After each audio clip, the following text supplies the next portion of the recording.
Boom! Of that. We are back, ladies and gentlemen. How are you doing? It is Friday. We made it through another week. We got to the end and we're back with the Wrasslin for Life Network here 7 days a week, folks. And a lot of you have been tuning in. I hope you've been enjoying all of our content, and we don't stop. We got a whole weekend full of stuff for you. But before we get the show started, of course, I'm joined by the infamous family member, the one, the only, Bubbles Johnson, the Playboy Beanie. How are you, sir? Oh, I am doing good. Came here to watch some SmackDown. SmackDown. Yeah. Did you hear? Apparently, we have a undisputed tag title match on SmackDown. That would be news to me. Earlier today, when I was researching said show, I didn't see that was the case. Yeah, it's against Riddle and Nakamura, I believe.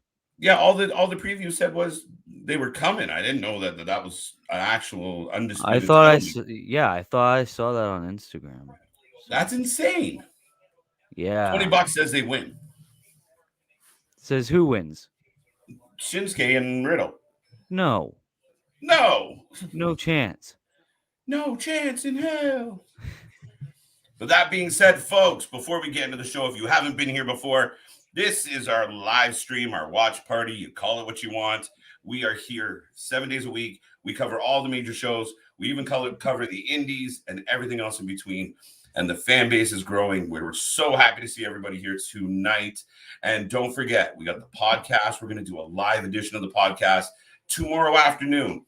A live edition of the podcast. So now you know it's going to be off the chain. We have no idea what's going to happen. We got some hot topics to get through. And then you guys get to follow along and see what goes. We're probably going to ignore you guys a little bit, but we'll see. But that being said, folks, we have SmackDown kicking off. We have Rampage back in its normal time slot. And it's been a crazy week in wrestling, Will. And if I haven't said it yet, I am KJ White. And hi. Hello there. Oh, we're starting the show. We got some fans here already. Hey, what's up, Alexis? Hey-o. Good to see you. Hassan. Hello there, Hassan. Nice. Gary Brown. Good evening, one and all. Sounds right. Let's go. It is Doubleheader Friday. We're coming back with another episode right after this. Now, we have changed things up because Rampage had been all over the place. We do wait, I got the Rampage background up. What is happening in my life right now? I didn't even know. Let me fix my mental state. That's what happens when you're playing too early. But yeah, folks, we have Doubleheader Friday. We're coming back with Rampage tonight at 10. See, we were set up for last week's show. Yeah, don't miss out. Follow us over there too. Hassan, hey there. It's official. Bailey is not injured anymore. Wow. Oh, really? It's official. Would she have a baby? She was gone forever. Yeah, no. I think it's been about a year now, actually. It's getting close. It has to have been. I think it was in July. No, was it July? Yeah. Oh, see, there you go. It's official. The Undisputed Tag Team Championship. Riddle and Shinsuke Nakamura against the Usos. You called it, Will. Sure enough. I didn't think they'd do it. So Riddle's in a tag team. Well, I guess because they won, right? That was they beat them last week. That was the deal, right? Yeah. So It's completely slipped my mind because it's kind of stupid. 6-pack challenge. Winner faces Ronda Rousey for SmackDown Women's Championship. No one has what it takes. Not one of them. And they ruined Raquel. What are we going to do? Uh-oh. The New Day. I wonder who they're going to face. Wow. Oh, man. So, ladies and gentlemen, I hope you're having a wonderful week. I hope you were successful, healthy, and happy. I hope you're ready for the weekend. And the New Day is kicking off the show tonight. Will, it's not in the middle. It's not in the second hour for once. No, but it's still here, and I don't know why it's still continuing on. It's insane. Do we know why Woods is dressed like one of the cards from Alice in Wonderland? No idea. Like am I wrong? Does he not look like one of like the playing cards that run around in Alice in Wonderland? I wouldn't know. I haven't seen Alice in Wonderland in years. Come on, that's a classic. No, I don't read books anymore. Let's go. Nope, they're on YouTube with us. Haha. Bailey got injured July 9th. Look at Will on spot, buddy. Oh, okay. So yeah, a few weeks shy. Yeah, exactly. So she better be back soon, because that women's division, especially on SmackDown, is shit. Oh, now we got to get replay the shitty shit they gave us last week. Thank you. Hooray. And plus June 11th. He has a meet and greet with his brother Bo Dallas and his father Mike Rotunda. Oh, that's about Bray Wyatt. Well, I personally believe that Wyatt 6 represent a new creation name out of WWE to Impact Wrestling Slammiversary. I personally believe Wyatt represents 6. You really think so? I don't know. I really don't know. But I don't know if Impact could give him enough for him to go there. I really don't. That's a tough one. I just don't see him coming back. Maybe. Yeah, me neither at this point. But he's fucking with everyone. He's coming back, man. I don't know. It's been a little bit. It's been a minute. He went and did some movie stuff. And I mean, if he's tweeting it, why bother? Is he just tweet it and then just stay home? They all think it. They're silly. Yeah, just fucking with everybody, I guess. Boom. And then there was love that scarf there, buddy. Yeah, see, that's what you people want. You want me to talk? You people? Who's you people? Don Cherry. Oh. I think only KJ will understand that reference. Right. That was a Canadian. No, since a certain person's merchandise and everything got pulled from AEW, he's a close associate of mine and everything. So he sent me this 1 of 1 shirt, and this is the scarf that he wore when he faced Wardlow. So it might be his last, Is that the one he laid on the desk? He wears in AEW. What's that? Is that the one he laid on his desk when he walked out? Yeah, that with the diamond ring. So this might be the last one from AEW. Yes. No, I'm bullshitting. This is all from Amazon. Oh, man down. Man down. Will did not like the scarf, ladies and gentlemen. Will did not like the scarf. We'll come back. I can take the scarf off. Bailey got injured July 9th. And plus, June 11th, meet and greet. Yes. I still think he's coming back. Nick, do you think Impact has enough weight in any way, shape, or form to pull off a Bray Wyatt at this point? No, it's one of those. He has to go to one of the major two. He has to go to AEW or back to WWE, because he's built his star level like tenfold ever since he got released and everything. Because there's been all this speculation. So, and what it is, I mean, he validated himself in the fact of the buzz that is around him. Like the fact that he is newsworthy. He's been gone for a while. We're still talking about when is he coming back. Right. He's still the most anticipated return in wrestling. And it was a while ago when he was released. Right. It's true. And his last going off wasn't exactly the most spectacular part of his career. Right, but that's the thing is, even though they booked him poorly, he still had a lot of love with the fans and everything. Oh yeah, like I mean, as silly, as ridiculous as it was, he made the he made the gimmick work. Like and people bought into it, and they ended up liking the Firefly Funhouse and the way it was presented. Right. And I mean, it is what it is, man. It's going to be interesting wherever he comes back because it's going to make the biggest splash. Oh, it's going to be nuclear, and it really. Oh yeah. That's insane to me, right? Like it really is going to be intense. I think the reaction is going to be huge, no matter where he shows up. For me, if he shows up anywhere in the WWE, that will be the biggest pop for me. I could see that because I guess they've shown that they can do that type of gimmick and everything. They can do it well. They had the Fiend really well, and then they kind of stumbled. Yeah. But that's the thing, though, too, with him is you can tease it a lot before he ever actually shows up. You can even build up that anticipation even more. Yeah. And you say, listen, Bray, you do a run with somebody, we'll give you the Taker treatment. We'll bury you alive, or we'll set you on fire, and then you'll be gone for a few months. Rest, take your time off. And then then all of a sudden we'll turn the lights dark and then we'll blow some shit up and you're back. But that's the thing is that's what he could have been in WWE. And that's, I think, why people are frustrated because it was right there. They know how to do it. And they stumbled. Like as soon as that match with him and Rollins in the Hell in a Cell, that character was dead. Yeah. No, and I mean, no, but it was time and time again, Nick. Like he's the eater of worlds, and he's this even before that, right? Oh yeah, if we want to go through all the past stuff, yeah, absolutely. Build them up. Oh, here comes the Brothers of Destruction. Build them up. Here comes the next team. Boom. Right. They could never just push them all the way over.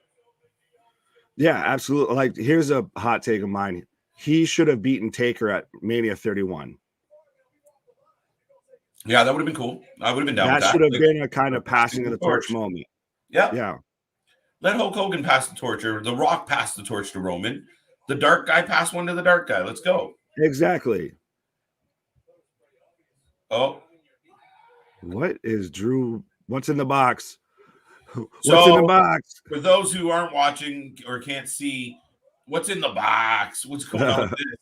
The New Day are in the ring with McIntyre. They're doing a bit of a stupid promo. They have a box. We're trying to figure out what's in the box. They were making jokes about Neil to the Steel. Right? Have you seen it yet? I have not. Is it a mini sword? No, it's worse. Is it pancakes? Mm-mm. Shut the front door. This is how you're starting your show? This is how we're starting the fucking show? Come on. With neon Lycra shorts that say Big D on them. Big D. Right over the crotch and everything. Like, we get it. Thank you for beating us over the head with it. Oh my God, we're gonna see Drew McIntyre in those. Oh, absolutely, we are. Especially because right now I have the Downton Abbey showing up. One of the few times I'm thrilled to see Sheamus and the crew. Yes, get in the ring. Fuck this shit up. Let's go. This is ridiculous. I'm looking forward to the six-pack challenge. Is it funny that we kind of had a six-pack challenge go awry? So like now we're making up for it here. We advertised one. Here you go. Right. We were supposed to have one. So here's another one. And whoever wins this is losing to Ronda. Yeah, Ronda sucks. Now, who do you think is going to win that one? The six-pack challenge? Yeah. Fuck. Gun to her head Raquel or Shotzi or maybe Shayna. They do Ronda Shayna. Gun to her head. That's sorry. Gun to her head Gonzalez. She smiles like she's being held for ransom. Maybe that's, we're going to get a trade of, MJF goes to WWE and Raquel goes to AEW. Yeah. Who? Oh, there goes Butch. They lost Butch. Butch is in the ring. Get him. Butch going 1-on-3. Scrappy Doo at it again. And I'm still not quite sure what Xavier Woods is wearing. I think it's because it's supposed to be how he was King Woods and then Roman broke his crown and all of that. Like he's still, it's that weird half-assed of like, okay, you're a king, but you're not a king. Yeah, it's horrible. Like, okay, be a king, but why wear that? It looks ridiculous. You're wearing the carpet. Is the whole king gimmick kind of like stupid after like a month or so? Depends who you are and how you sell it, right? It was like the Slammy Awards, right? They were shit. Nobody cared about the Slammy Awards, but then Owen Hart wins a couple Slammies, and he carried them forever. But he oversold it and he pushed it to the point like they can hang around. It's all how much you're convicted to it and how much you can drain the heat off it. Now we're not even talking about it. So just let him be Xavier Woods because nobody cares. Oh yeah. Right. He should absolutely, even just being Austin Creed, if they're going to keep going with all the name changes and everything, like we know enough of him outside of the WWE. You have that kind of personal relationship with him. So let him be him. Like we get, he likes the king shit and everything, but give a good reason behind it besides just, Roman broke his crown. Roman broke his crown. Yeah, I don't get it. But I mean, okay, I don't care that he wants to run the king gimmick, but you look terrible. Oh wait, no, I never got your prediction on the 6-pack challenge. Oh, 6-pack challenge. The one that they're going to feed to Ronda. Yeah, I don't know. Like Gonzalez seems like the most likely, but I feel like they're both super babyface right now. So right, I feel like if they're going to wait and hold up on Raquel for some build, who I think is going to be is Shotzi, because I feel like they're kind of trying to build her as this, heel who thinks she's the locker room leader and all of that, and you can feed her to Ronda. And it's not okay. Well, now she's a jobber. Like she's not built up enough as it is. So just feed her. I have no optimism that match won't be shit. Period. Yeah. I'm sorry, CJ. You can argue with me if you're out there, buddy. I'm getting down to your comments. I can see you, bro. I'm sorry I'm late. Never be sorry for being late. Everyone's got things to do. And MGF promo. I was gonna say, shit, I was late. Chris, we're going to get to that and tune into our live podcast. Let's Rumble tomorrow afternoon. I guarantee we'll be talking about that. I was going to say, trust me, I think that, spoiler alert, we have some opinions. We might have a couple things to say about it. Welcome to the shutdown. Big, right? No, not yet. Big D, unfortunately. We don't get Big E back. We got Big D. And that, yeah, I hate every time I say that. Yeah, it's an interesting. I know we already touched on Bray, so I'm going to skip by this one pretty quick, Melinda. But Bray or Mary, sorry, Bray is. I mean, that's the tricky part. The WWE does such good production. It's tempting, right? And I don't know, man. I don't know. I'm tired of marking out over it. Don't forget SmackDown now has Lacey Evans. Are you sure? Are we sure? I thought she went to Raw to be a babyface. I sent you an article today. She went back again. Oh, Jesus H. Christ. She already didn't get over the first time when she was supposed to be, having Ric Flair's baby and everything like that. And now, so just going back from, sob story, to hard. Raw to be, it was Raw to be a heel, and now we're back to SmackDown. Like, just she's that Emelina. She's just gonna always stumble out of the gate because they can't figure out what to do with her. Mm-hmm. Now, Raleigh here, and by the way, folks, if we haven't said hi to everyone out there, hello, Raleigh, yes. Jeff, everybody. The whole list of people, Alexis, CJ, I'm going to miss somebody. So just consider yourself hello. Like I said earlier, I hope you're having a good week.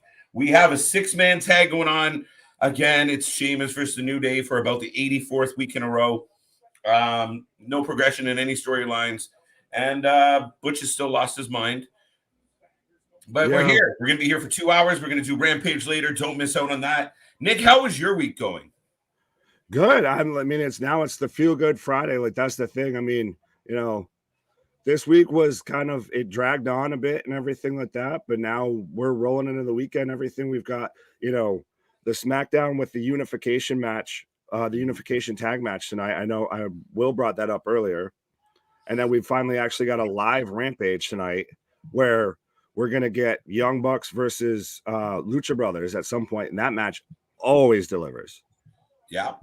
And then we're going into NXT in your house, and then Hell in a Cell, which, I mean, this is probably the weakest hyped up Hell in a Cell, but it's still Hell in a Cell. Someone's still gonna do some crazy shit. Hopefully, there's gonna be a little bit of spots. You even had to bail out there. Hopefully, yeah, right. And because you've seen cage Hell in a Cell matches before where they don't even leave the ring. Yeah. Oh, so I mean, I think if there's one Hell in a Cell match that I think is going to deliver, it's going to be Cody and Seth, to be honest, even though I'm far from the biggest Cody fan. What up, Nick? What up? Now, I mean, if there was an opportunity, I mean, Vince sits down and says, listen, Bray, we'll give you a buttload of money. Nobody can match our production value, and you like to do your artsy-fartsy stuff, right? So just stay with us. And you know what? Go after the biggest baby face in the world right now, the blonde guy. Go get him.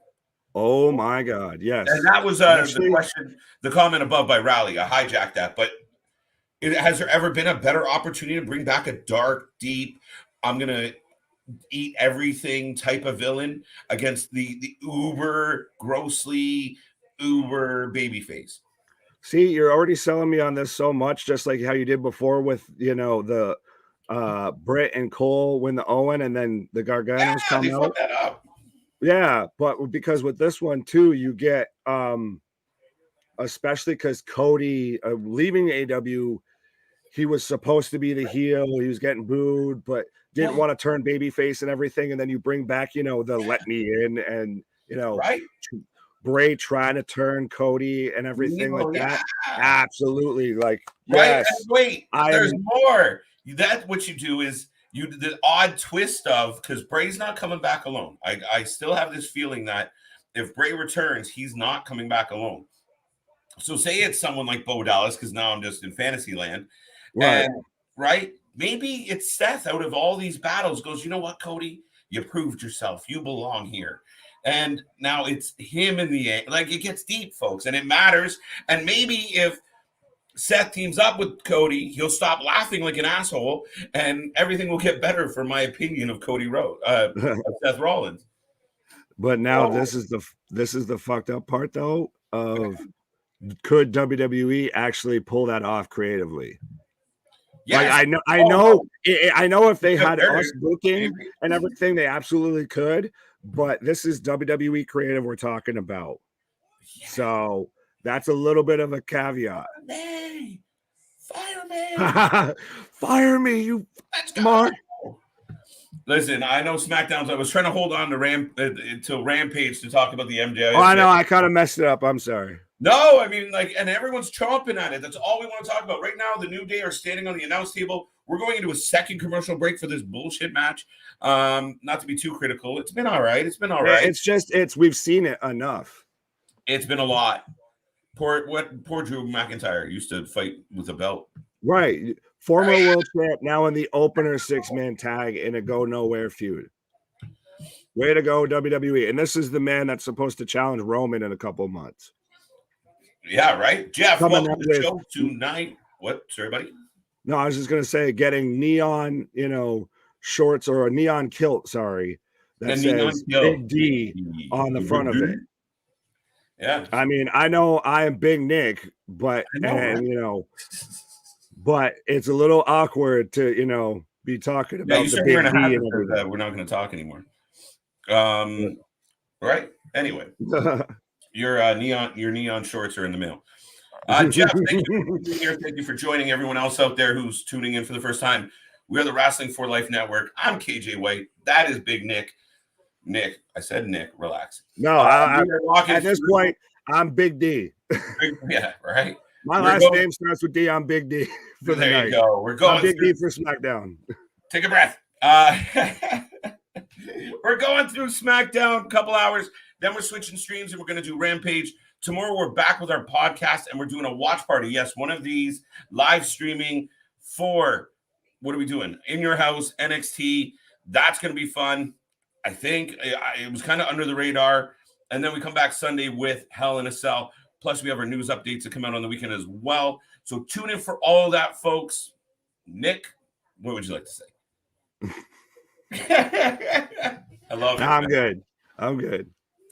Motherfucker. You got me excited, goddammit.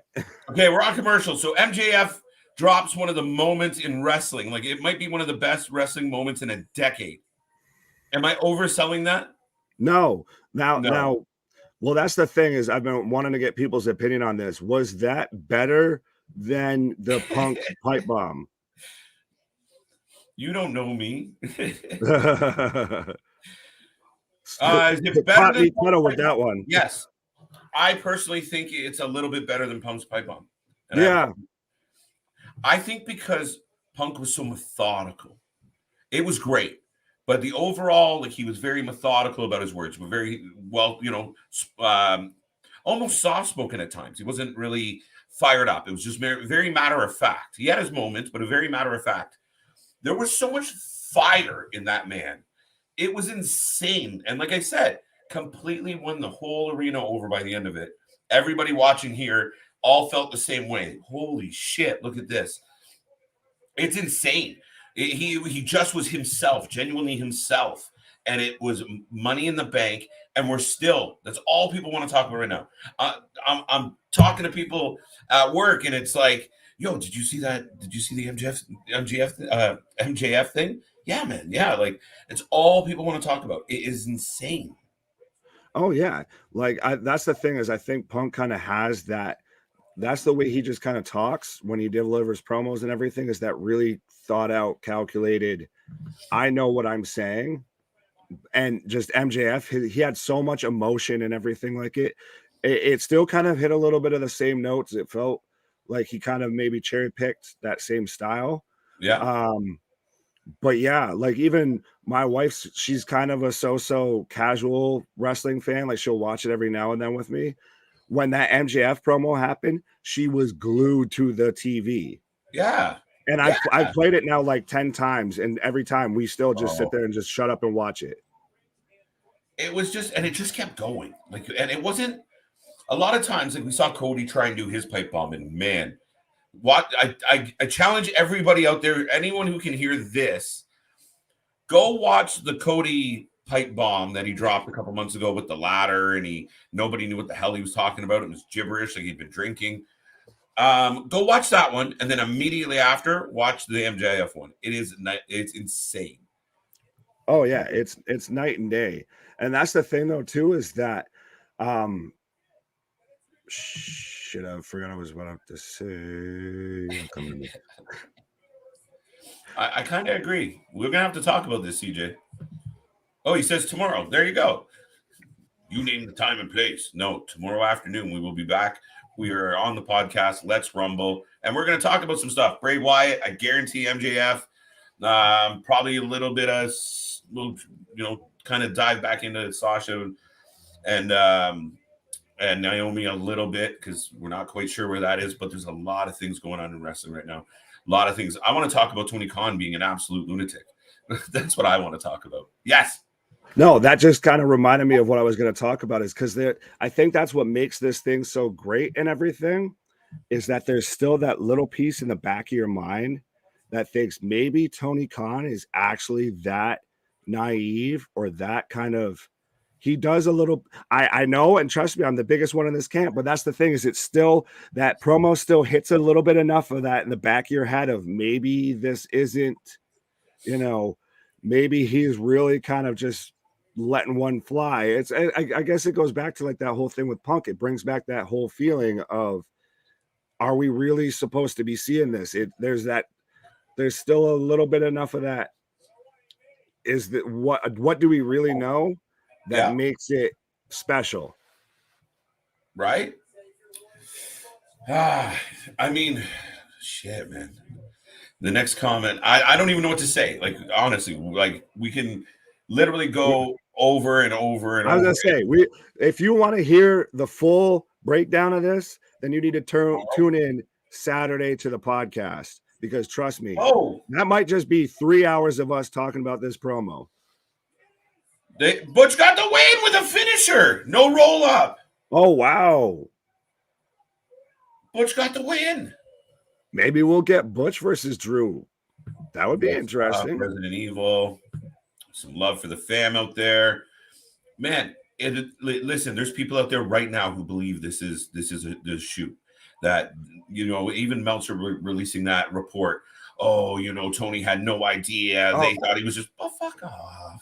Right. I'm not buying it. Listen, I'm sorry. This is amazing. And the fact that some people are still going, I don't know, it's a shoot. Listen, you want to impress me. You want me to be impressed by all of this, which I am on a lot of levels. But you really want to impress me? Buy a ticket to Raw, sit down, and enjoy the show. You want to be cute? Bring some signs. I'm telling you. Bring some signs. I'm telling you. Imagine he's front row at Hell in a Cell. Oh, replay of last Raw. week. Oh, by the way, if you missed it, Butch won, guys, just so you know.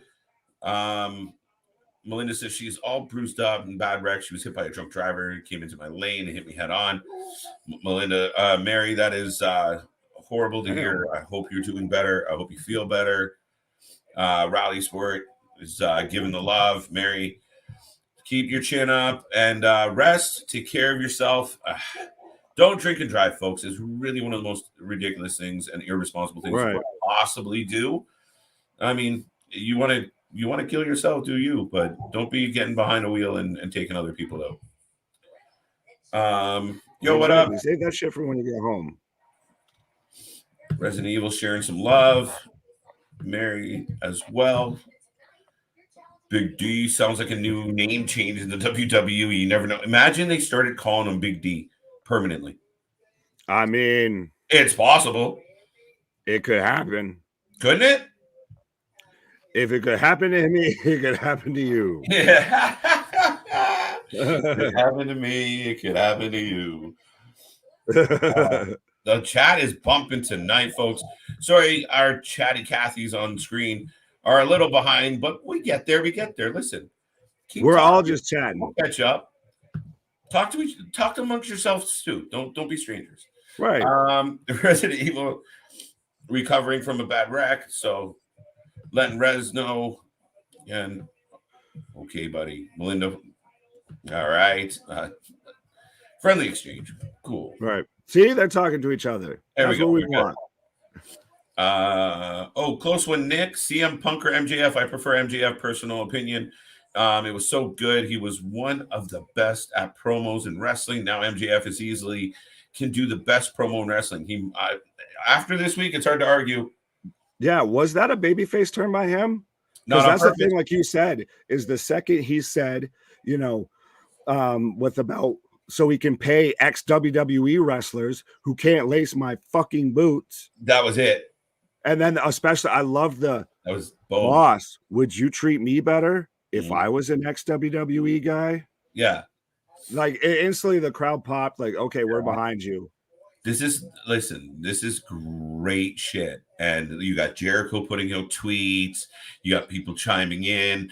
It's literally mimicking. Listen, if Sasha and Naomi was a work and they were trying to play an angle, and AEW said, "Nah, we'll do it first."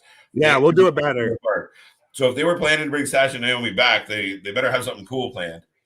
Yeah, AEW saw the Sasha and Naomi thing and said, I see your move and I'll do it better. Right?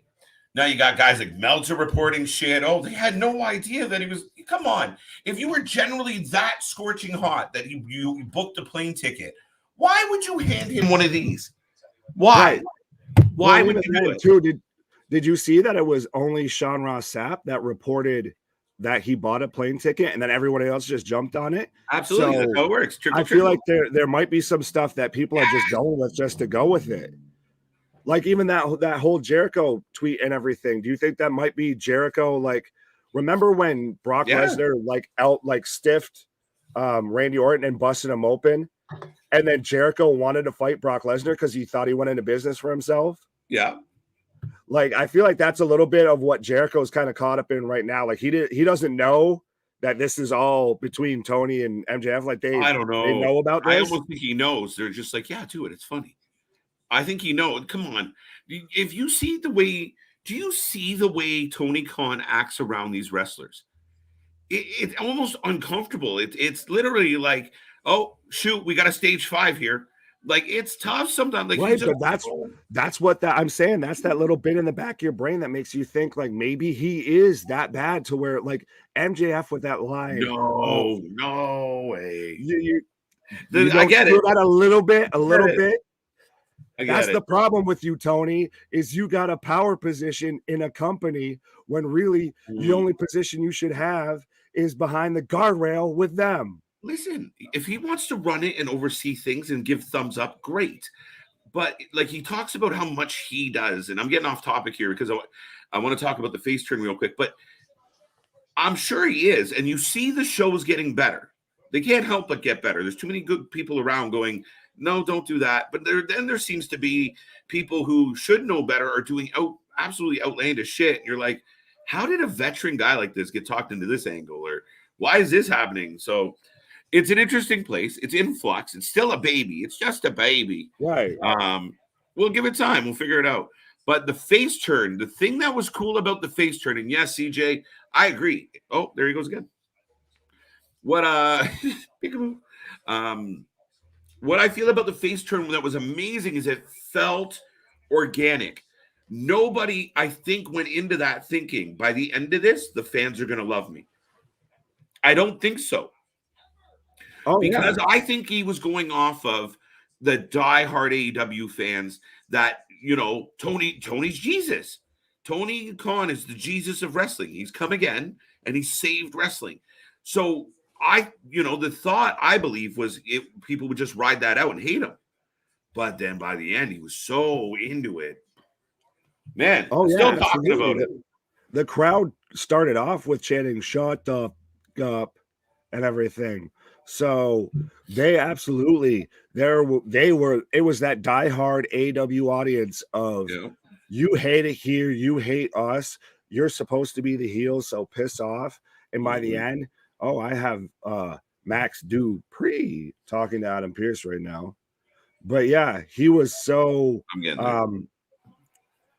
he had so much emotion and so much passion behind it.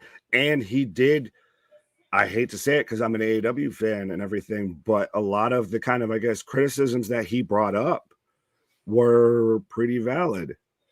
You know, they have been some slight talking points of, we've talked about how AEW can't crack that million.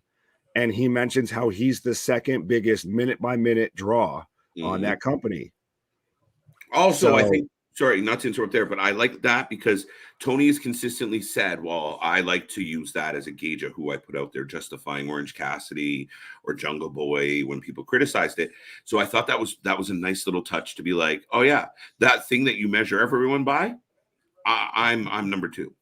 Yeah, probably the only person that's ahead of him is Punk. Yes, that would be accurate, I imagine. Right, but that's what made it such an organic, shit. He's actually bringing up some good points we haven't really thought about. Yeah, especially to that diehard AEW audience that just puts the blinders on of that tribal AEW is great, WWE sucks, and you get it with WWE. If WWE sucks, AEW, or WWE is great, AEW sucks. So to get that audience to kind of turn on a character like MJF, that's impressive. Right? Yeah, no, it was so just, again, the whole thing felt organic. And that's what old wrestling had for so long, so strong, was that organic wrestling. Like, you believed in it because, and again, we talk about it a lot. It was adult problems, and kids still watched wrestling. We all had wrestling toys as kids, even though it was an adult show. Like Macho and Hogan are fighting over having issues with Elizabeth, and is there an affair? Right. As kids, we were just there for the other stuff. Right now, the product placates to the kids, and we feel kind of left out. So when you get something like this, where that guy just bang, bang. And I said, he kept just, okay, wow, he hit a home run. And then, like he said, no, he went for a grand slam. Like he just kept tacking on and it just kept snowballing. And man, it was boom. Like, what else can we really say about it? We haven't even talked about SmackDown at all because of MJ mother. Yeah, I almost swear, but we'll let it go. Right. It's crazy. Oh, yeah, it's insane. That's why, again, I'll keep bringing it up. If you like what you're hearing now of us talk about this is still just a sample for the podcast when we've got CJ and Will too. Like, and yeah, we double up. God only knows how long we're going to be going on that when that we're supposed to be talking about that. Yeah, good luck. But yeah, I mean, the podcast is going to rock and roll. You know, we kicked off our premiere episode. If you haven't seen it yet, check it out. It's below. It's 4 guys shooting the shit about wrestling, digging into the issues. But you have 4 avid fans from 4 different places, 4 different walks of lives, 4 different viewpoints. So tune in because we are for life. Ha. I like it. But yeah, I mean, SmackDown has been SmackDown. We're getting a replay of Seth and Cody, which is kind of interesting. And it makes me think of the stories we've been seeing all day today about, you know, the brand split's not done, but this brand share thing is going to continue. Right. So just fucking do it. Like, pull the trigger. Like, who are we fooling at this point? I think they're fooling the networks of, well, we're not. They're still a Raw superstar. They just appeared on SmackDown.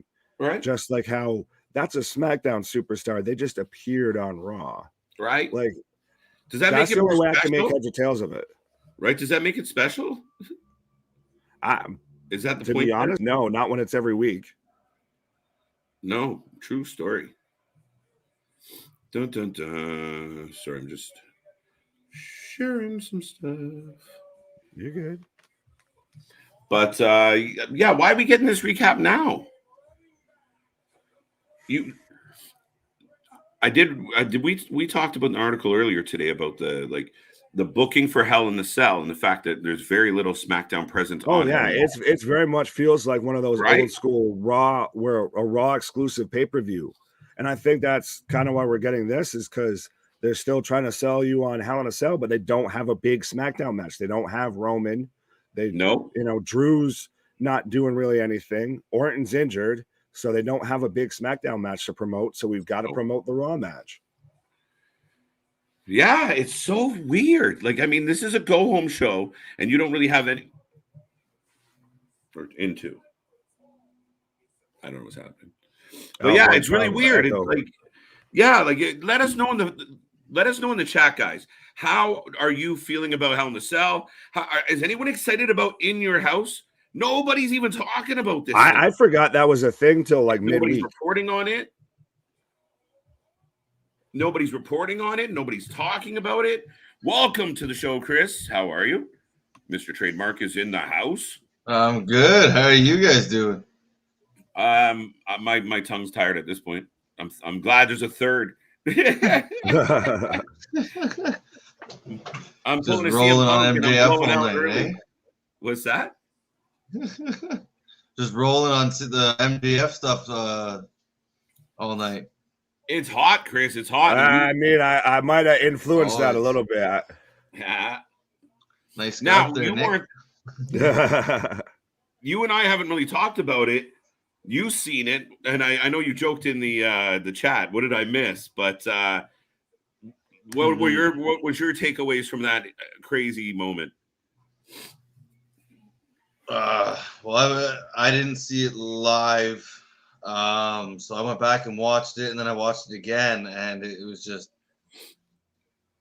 like you said. You didn't think he was going to keep going, and then like he starts swearing and like just going off, and you're just like, what the hell is going on?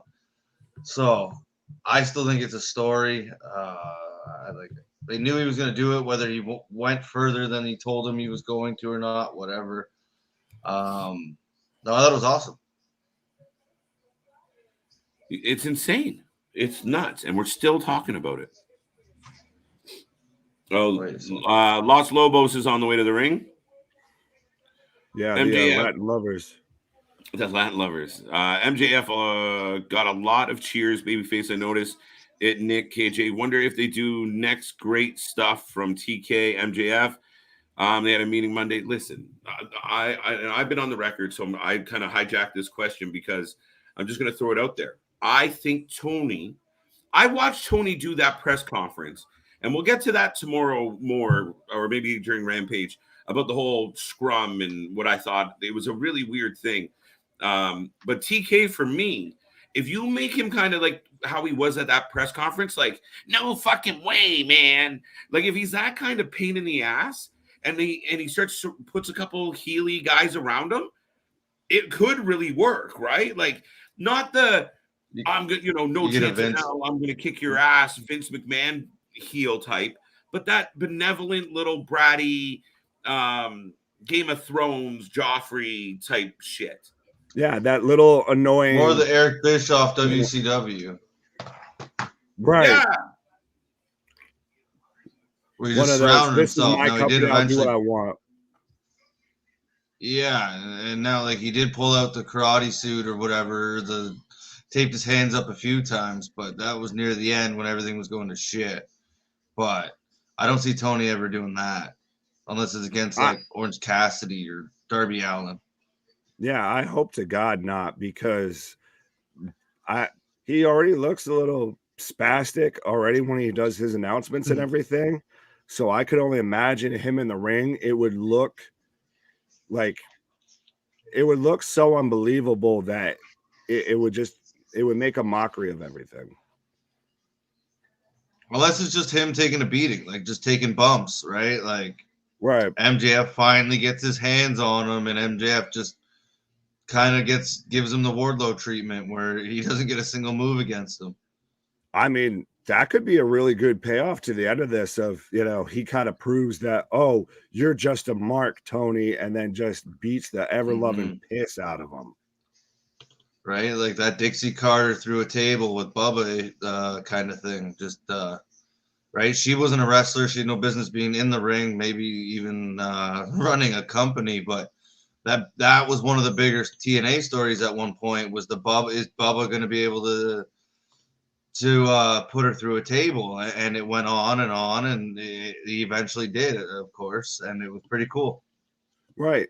But now I absolutely agree with that. Do you think, though, that Tony that he's a big enough of a wrestling fan and all of that he might go and want to be that, like, with like the CM Punk match with MJF, to where how much Punk bled and everything and how brutal that looked, that Tony may want to do something like that of, see, I'm one of the boys, and he actually gets juice and actually, like, it looks unsettling. The Vince mentality. Right. Well, Vince did it, right? So Vince would do most of the bumps. If he was asking the guys to do something extreme, he would usually do it himself first, or most of the guys knew it, so they would just do it because they knew he'd be out there showing them how to do it.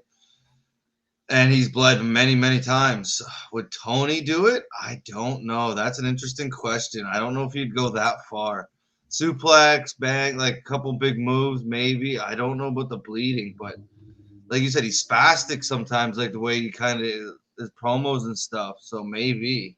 But that's the thing, though, is if you want to still keep Tony as a babyface and keep MJF as a heel, which might be a little hard right now, but if you wanted to do that way and turn them back, you have MJF versus Tony, and he just beats the bejesus out of him. Like, it gets uncomfortable to watch because it's just someone that's so outclassed, outgunned, outmanned.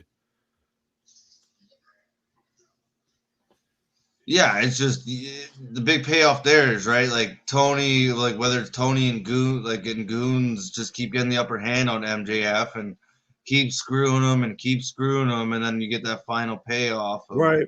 He just comes out and just big move. I don't think you need the blood.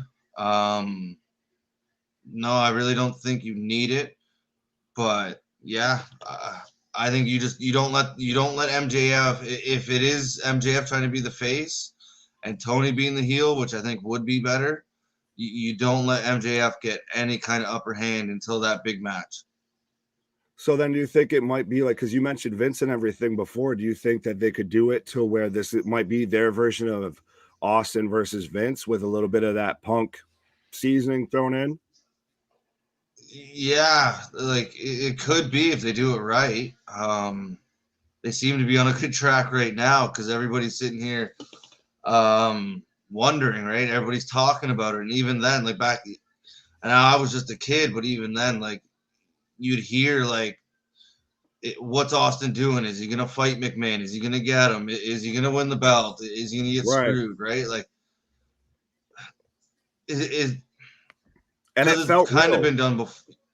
And it felt real back then, especially because we didn't have the internet and a lot of things, or the internet wasn't as big.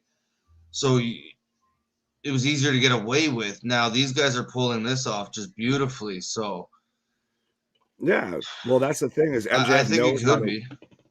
What's up? I think it could be very similar. Yeah. Yeah, because MJF can work that kind of kayfabe angle, and if all of these kind of weird reports, like Meltzer's reporting one thing, Sean Ross Sapp's reporting another thing, Jericho is tweeting out about how, this is the best place to work for and everything. If you get those little bits of some misinformation gets out, this person reports that, or, oh, they're going to jump on this, so we'll put this out. Like, it's going to get really interesting of trying to make sense of, and that's what makes it so amazing is you don't 100% know that it's a work. You may feel it's a work and everything, but you can't 100% say that. Now, and if it is, it's genius and it's working really well. But is this all just a shot at WWE with the Sasha Naomi situation? Pulling his merch and doing all of that, like, and it's just it's working so good that like you run with it. But do you think they even thought like this would blow up the way it has? Oh, absolutely. I think it would blow up the way that it has and everything. And just real quick, just so for people watching and everything right now, we have Jinder and Humberto in the ring, and we have Garza on the outside, and we have, Dancy Shaky, on ringside as well. They just keep cutting to Shanky dancing for whatever reason, and it's distracting Jinder, but Jinder's been kind of in control. But no, I don't know if this is a shot at WWE or so. I'll ask you this question. Me and KJ kind of talked about it a little bit earlier of, do you think that this might be AEW seeing the Sasha Naomi thing? Like if that was going to be a work, which at this point we all kind of think it's not, but if it was, and Jinder rolls up Humberto thanks to Shanky dancing distraction. And anyways, but I think it might just be them saying, oh, I see your storyline and we'll do it better. Wow. Sorry, I'm getting distracted by like there's just hey, it worked for Jinder, I guess. It worked. Right, but now he's got to dance with the ring announcer. But anyway, sorry. Jinder gets the pin with the assistance of Shanky's dancing. Jinder seems confused at the moment, conflicted. Should he dance? Should he do it? Should he? What to do? So he kind of walks away. No, to your point, yeah, they might have just seen the situation WWE and went, all right, watch what we do with this, and it's just working out in every favor for them that it could. Oh yeah, absolutely. Now here's another question. I don't mean to keep talking about MJF and everything while we're watching SmackDown, but God damn it, it's the most exciting thing going on in wrestling right now.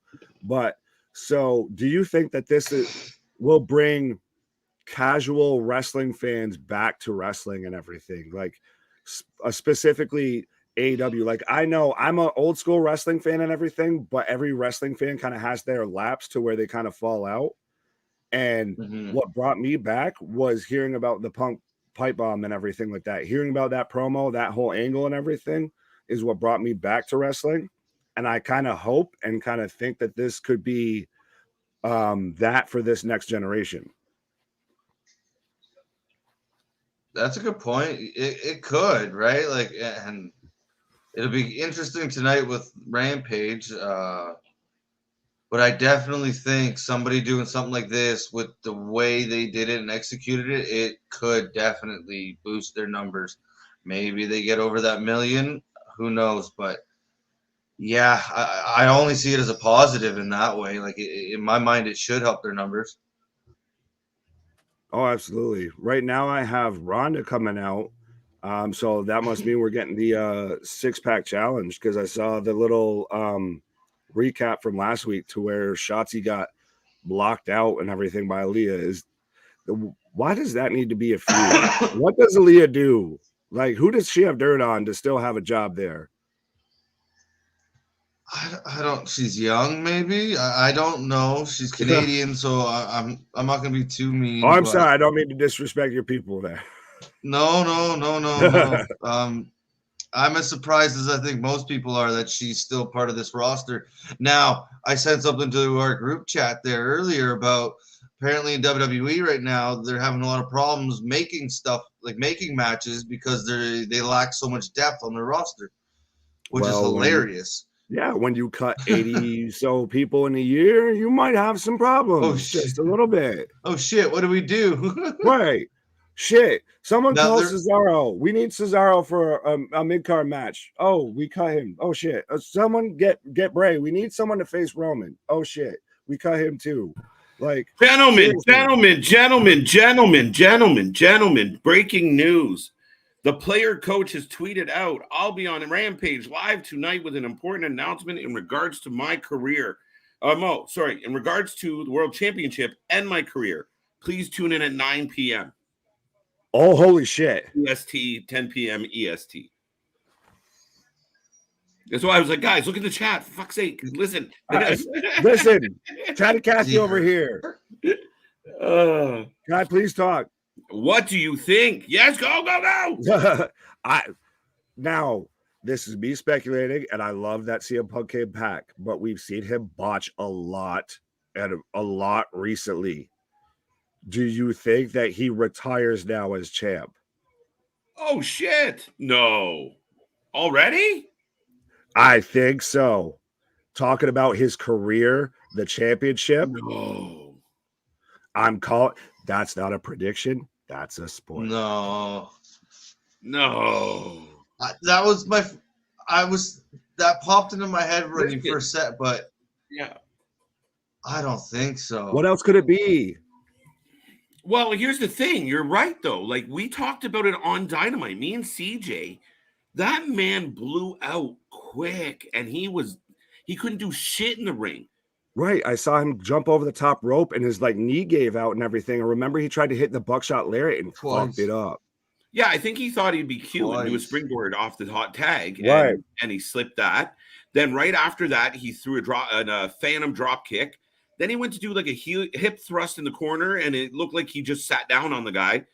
And then when he got back into the middle, they were supposed to twist and turn, and it just looked like he was gasping. By the time the match ended, he was on one knee almost, just gasping. Like, he looked blown out. And they've shown him with more of the gray and everything. Like, that could have been Cowboy's last ride. Fuck folks, be a friend, tell a friend. Wow. We will be here covering that live. CM Punk making a career and title-defining announcement tonight on live Rampage, not taped Rampage. So you can't go and find some freaking spoiler. On a live Rampage, and we'll be here. I'm actually just going to pop out for a second and take care of some business. Yeah, do you? I'll say I'm just, once in a while, say hi to the people. Sorry, Chatty Cathy. But yes, so we will be here live for Rampage. So be a friend, tell a friend. You're going to want to see this. I'm making the bold prediction. We are going to see CM Punk vacate the AEW Championship tonight and retire. Chris, what do you think else it could be? I don't know. I just think maybe he starts to go that way and something happens, whether it's MJF says, no, you can't. I need to beat you first. Or I don't know. I have no idea. I was not expecting that tonight. Yeah, that caught me way the hell off guard. But now here's an alternate theory. I'll throw this out there that after the MJF promo that they didn't show on TV, CM Punk wanted to confront MJF and everything, and MJF left through the crowd like Punk did at Money in the Bank. Maybe Punk comes out and addresses that situation. If we want to be optimistic, maybe it's tied into that because, like we've been talking all night, that's the hottest topic in wrestling. Why not throw something out there that has to do with that? Even if MJF doesn't show up, have Punk come out and talk about how I'm the one who cut a promo initially. I'm the one who, was the voice of the voiceless. And MJF's doing it now. So knowing from past experience, I need to talk to you man to man about this and how you handle this. I know we've had our battles in the past, but learn from my experiences.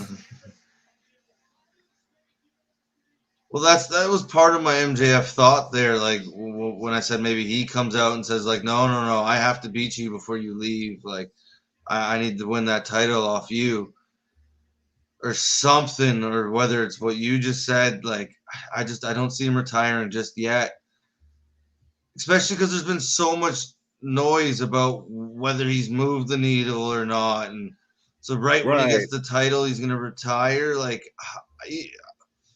as a man, I don't think he'd want to do that. And the other point, like there's so many rumors about him, like him and FTR having the trios titles and all this other stuff. Now, if something's popped up where like he's injured and he's just like, okay, I got to be off for 9 months, I'm not coming back after that, then maybe, but I don't think he'll retire tonight. I don't. Well, he is old. Yeah, no, I'm just going to mention. So right now on SmackDown, we've got the entrances for the 6-pack women's challenge. We've got Ronda on commentary. And right now I've got Natalya coming out. So this could be interesting. I think they're going to give this some time and everything. And it's going to be interesting to see who they have face Ronda. I'll ask your prediction in a second. But AJ Lee was backstage at Double or Nothing, or wasn't it Dynamite? Yeah, she was. So she was backstage recently. Yeah. So maybe she needed to kind of see, you can watch me go out with the championship one last time. I'm just saying. Yeah, I don't think she's coming back because I don't think she wants anything to do. She has a neck problem, and I don't see her coming back. Maybe I don't know. I'd be shocked. I'll be very, very shocked. Yeah, what comment were we at last? I'm not sure, but I'll just say, how you doing, Rally? How you doing, JV? Ronnie, what up? I know Tribal Chief was there earlier, and Mary, how you doing? I hope you're feeling better. Yeah, but while you find that comment real quick, so what's your prediction for this match?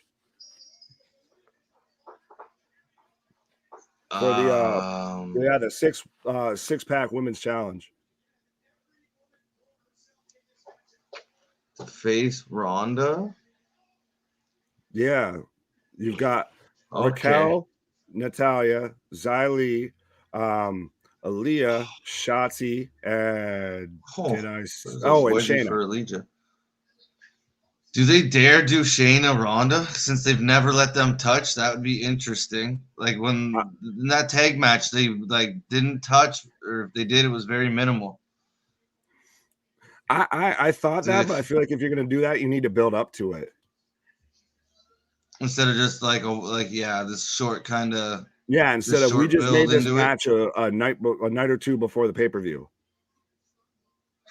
That's an easy way to get into it, and then you can continue it after. It's kind of a shitty beginning, but maybe they have that Dustin Cody in WWE where their first ever match together, where it's just kind of like they don't want to really fight, they don't really want to hit each other, they're having troubles, and then something happens where it gets a little more serious, or one of them cheats to win, or something, and then that continues their feud after. Yeah, but I feel like I could see that on I agree with you SummerSlam. though.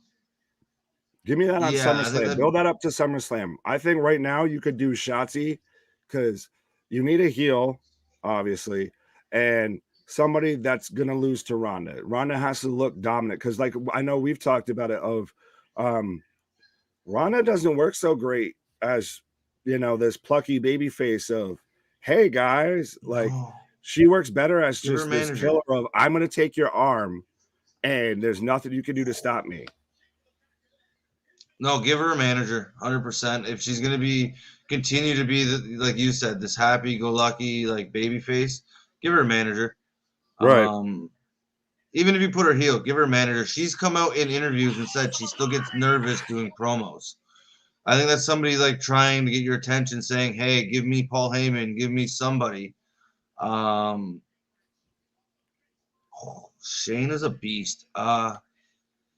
If you want to maybe have a good match that like may do really well, it may not, but in my mind, if you want her, now she wouldn't necessarily dominate. If she does, it'd kind of be a waste. But if you want her to have like a decent match and it lasts a little bit, give her Natalya.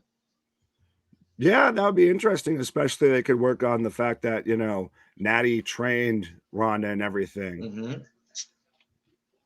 Right? They have history. Right. Yeah, right now I have Raquel she just suplexed Shotzi onto Natty, and now she's going off the top rope. Oh, that was cool. Like twisting elbow drop. Now, do you think maybe Raquel wins this? Because they've kind of been building her up. But I guess like with the Shayna thing I feel like it deserves an actual story.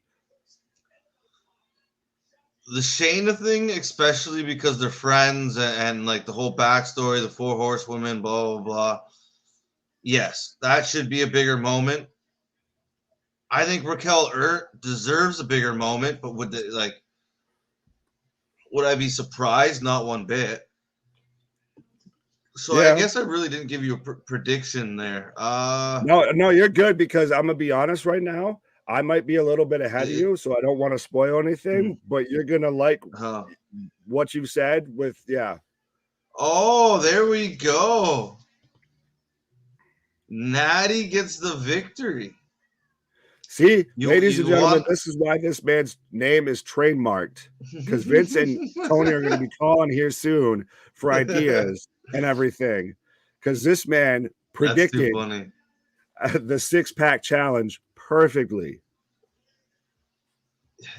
It's just Natty's such a natural, and you want somebody to go in there and lead a match and show you exactly how this should go. She's the one you choose. That's why she's been the one going down to NXT. She's usually the one training people. They have history. They have chemistry. It should be a good match, regardless of what KJ says. Well, that's the thing that's made me kind of think about that she wasn't that legit of a threat and everything is because she's been at NXT. I thought they might have been using her more there. But yeah, it makes perfect sense of have her like Ronda kind of needs someone who can help her, through a match and everything like that. Like she's still good as a professional wrestler, but having her with somebody that's technically sound and everything like Natty, and like you said, that story, it's going to work perfectly. I'm actually, that's the most exciting result that could have come out of that match. I think so. Like even if it's just a one-off, a short, it's still like you can still plug in a little bit of story they do have, and just it gives at least something. And then they fight Hell in a Cell. Ronda's gonna win. But I think like give Natty a feud. Why not? And then like Shayna can play sidekick, and then eventually maybe it leads into Ronda Shayna at SummerSlam, like you said. Yeah. Right? Maybe Ronda destroys Natty, and then Shayna's like, all right, my turn. I want the belt. Yeah, it's going to be interesting. That was a result I didn't expect, but I'm very happy with. And so now we're getting the build up to Madcap and Happy Corbin here. Sorry, I didn't mean to talk over you. Okay, no. I was about to say the same thing you are. Okay, I think the last comment I remember is writing on the wall. So let's try and catch up to some of these because I don't think we've done any. That was real Brock Jericho. He wanted to fight Brock backstage because Brock injured or blooded Randy pretty bad. Was a bit too stiff in the match. Did we hit that one? I don't think so. I am not sure. It's like I saw JV here talking about what did you guys think of my booking. So I kind of want to go back up and try and find that one. KJ booked an angle. Oh, this is how I would book the MJF angle after a few weeks of shenanigans from both parties in a Raw, SmackDown, or pay-per-view appearance in the crowd by MJF. Set up a match between MJF and CM Punk. MJF or CM Punk, no one can get involved or they'll get fired. If MJF wins, he is released. If he loses, he must stay in AEW. MJF says, how about we go all in? And CM Punk puts the AEW title on the line. I'm going to let you take that one first. Okay, 1 second. So you're saying from both parties, and so you're saying MJF to actually show. I don't know if he'll show because he's contracted with another company. I don't know if they'll risk him sitting in that crowd.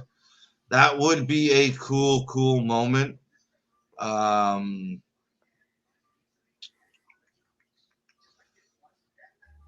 Yeah, no, that's kind of our point earlier. Like to set up the MJF Punk thing, that could be it. Especially with Punk trying to come out and do whatever he was after they went for commercial. I think you could definitely find some way to set up an MJF Punk thing, especially like old pipe bomb versus new pipe bomb kind of thing. So it would work. Yeah, I think the whole MJF being in the crowd at Raw. I know he's contracted with AEW and everything, and I know it could be a funky thing, all of that, but I feel like Tony may almost want to take that gamble of go ahead, buy a ticket, sit front row.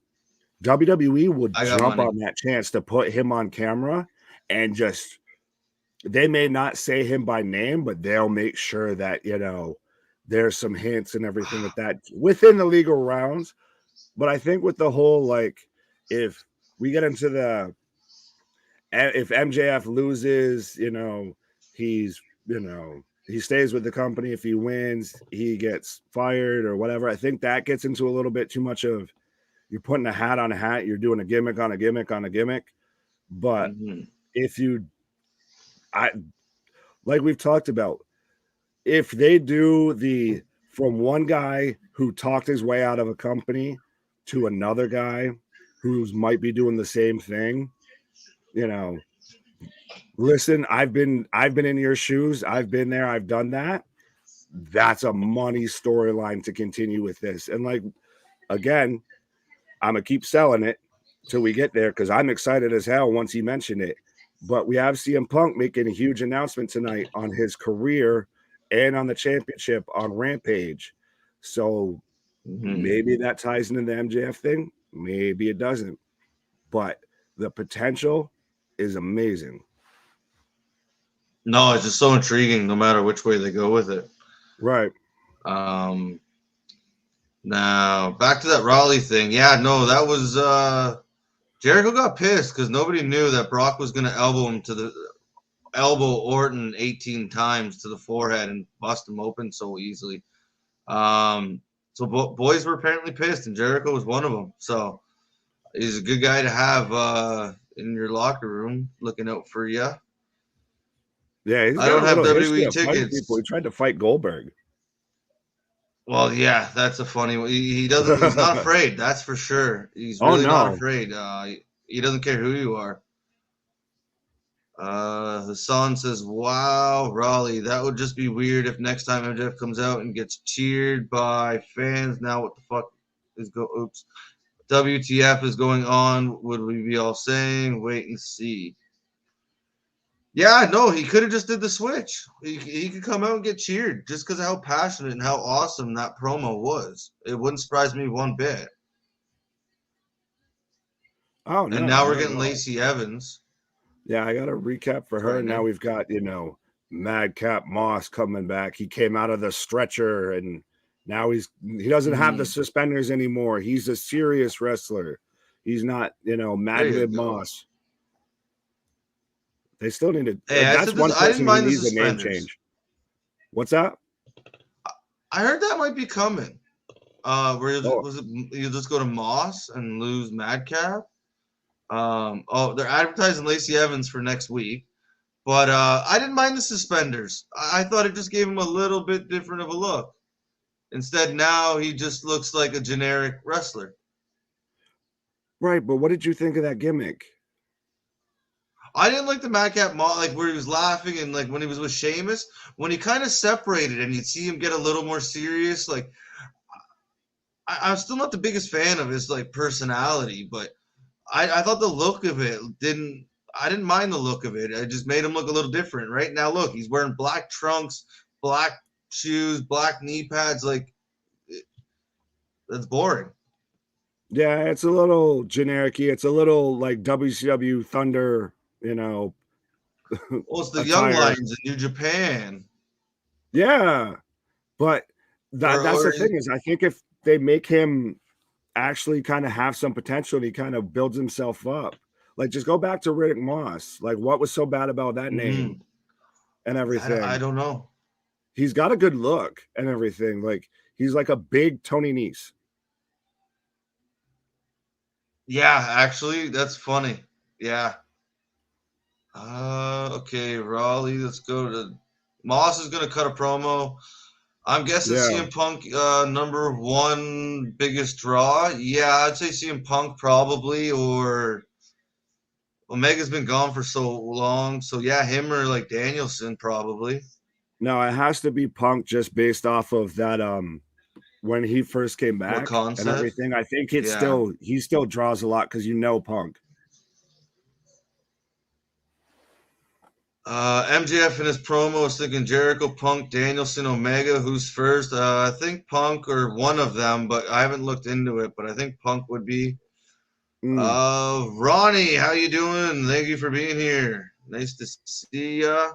I'm looking forward to Athena AW in ring debut later. She's great. Hope she uses a clip still. Sure, she will, won't she? Not sure who she's facing. Guys. It was one of the three that came out and got in her face. I don't remember which one. I'm sure she'll use the Eclipse. That's such a big move. What do you think?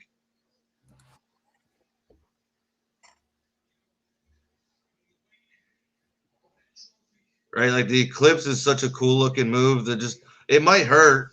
I think it's hurt a couple people, but well, no, I think she's hurt herself because she kind of misses it. But yeah, sorry. Oh no, it's fine. She lands right on it. Like it's a big impact on your ass every time.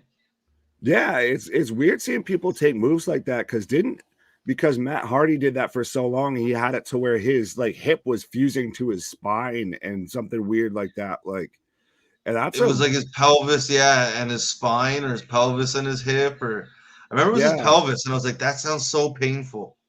Right. So imagine now you're doing that, jumping and twisting off the top rope. Like, it's an amazing move to see, but that's gotta be painful to do. Well, especially like after years and years. Right. But yeah, no, I'm right there with you at Raleigh. I'm absolutely excited to see her. Like I've tried to follow a little bit of what she's done since she's left. Like I know she's what was it? It was like Warrior Wrestling that she I think is or was the women's champion there after Rosa had to vacate it and everything. So like she's made very much a name for herself even more since she's left WWE, because I know she was injured for a while and then they threw her back in NXT. They tried to make a tag team with Tegan or with Shotzi and all of that, like, and her star kind of faded and now she's back. Like I can't wait till when they put her versus Jade. No, that's going to be a big. That's going to be a big match, and it's believable that Ember could win. Oh yeah, like that's the thing is she instantly adds credibility to that division. Oh, their women's division's just getting so much depth now; it's insane. Yeah, but they still struggle with how do they write them, because now here's a question: do you think Britt Baker might be losing a little bit of steam? No, she just won the Owen Hart thing. I think she's I know, okay. but I'm saying with the fans more than with creative. No, I think she's all right. I see. It's funny because like we've talked about on here before about is she on that Charlotte level, like that Becky level, like, and I've always been kind of like no, not yet. Like she's getting there. Now is she losing some steam? I don't think so. I just think they need to find her. Like after winning the Owen Hart tournament, like it can happen very quickly if they don't find her something meaningful. If she's just kind of floundering around, just not doing much. Yeah, I could see that. And I don't mean to interrupt, but I caught the end of that promo there. So we have a match made official between Happy Corbin and Madcap Moss. I don't know if that's coming up next or if they made that for Hell in a Cell. Like you mentioned earlier, they're trying to kind of add some SmackDown matches to it. So maybe we got it at Hell in a Cell. But yeah. Well, that was actually pretty cool. Like we've talked on here before. Maybe that's the point of the black trunks and everything. But Madcap was actually saying how he was pretty much saying like everybody wanted him to make jokes. Well, now he's going to be serious. And he looked pissed and he looked intense. And that was kind of a neat side to see from him. Yeah. So yeah, I didn't catch one if the match is tonight or Hell in a Cell, but yeah, there seems to be a match coming at some point. Yeah, it's gonna be. Okay. I'm not super excited for it, but it could surprise us. SmackDown a bit boring so far, proves it with how little we've mentioned it, chatting about MJF. And yeah, could it just be MJF's that hot, or is it that SmackDown's that bad? It hasn't been the greatest go home show, that's for sure. Yeah, that's the thing. I honestly kind of forgot it's a go home show. Well, yeah, and we forgot NXT was this week. It's been a weird build, like a weird. Yeah, I don't know. Their go home shows don't mean what they used to. Yeah. Wonder if whoever wins the tonight's six-pack challenge is that Hell in a Cell probably will want it because they hardly have any SmackDown matches. Yeah, I believe it's at Hell in a Cell for Ronda's belt, right? Yeah. So, yeah, it would have to be. Hassan, hello. Nice to see you. Thank you for being here. I'm looking forward to Seth, Cody, Becky, Asuka, Bianca, myself. No one talking about NXT in your house. People, pay-per-view. A lot of people, no offense, Nick, didn't realize it was even on tomorrow. No, I think as a collective forgot. Yeah. We were going to watch that show over in the UK until that got canceled. Yeah, we had a kind of a different plan going, and then somebody pointed it out, and we were like, oh, yeah. About no, that. I'm definitely looking for. Yeah, so we had to all of a sudden change our plan a little, but no, I'm looking forward to Cody Rollins and now the Ronda Natty. I'm looking forward to that as well. Yeah. I don't know about you, Nick. Oh yeah, for sure. I'm very excited to see Cody versus Seth. I think that's going to be one to where Cody's going to go. Like he did the flaming table spot in AEW. Cody's going to do something at Hell in a Cell. Welcome back. Hi, everybody. What's that? Just trying to catch up on the comment. Do they end up on top? Yeah. What's going on, everybody? Big news. I think I did all the things I had to do. Let the world know what's up. We did this one already, right? Yeah. No, that's where we just ended. I can't. Tony Khan. Yeah, I don't get the whole. I'm trying to find where we're at. I thought you guys were here, and then I just skipped the. the booking by JV because you guys covered the booking. So were we down here? Yeah, so the Raleigh was the next one. I can't imagine Tony Khan getting in the ring and getting bloody because we were talking about that earlier. Yes. He's not Vince. If he did, he would have heels interfere in the match. He'd keep calling them out from the back. Yeah. Yeah, more of an Eric Bischoff kind of vibe than Vince McMahon. Yeah, and right now we're getting the match between Happy Corbin and Madcap Moss. So KJ, since you're just joining us, what do you think of Madcap now with the generic black trunks and no suspenders? He came out of the ambulance, trying to look like a badass. Like, what are your thoughts? Moss kind of went back to who he used to be. We had, kind of spurts of him back before. So to me, it's good to see him back just acting like a normal wrestler. I think I heard Chris say he likes the suspenders. Like, really? I didn't mind them. Like, No. it just made, like, look at him now. Like, they just showed a picture of Drew McIntyre for the toy thing, and it was black trunks, black knee pads, black boots. Like, there's so much black. It's generic kind of. The suspenders made him a little different. Now, it's I guess the Sheamus of them kind of do it, but still. Yeah, I never thought of that. He wore short shorts. I didn't until just now, actually, but he had short shorts. They don't. I don't know. Right, but to see Moss be serious, he looks like a fit guy. Like, great look for a wrestler.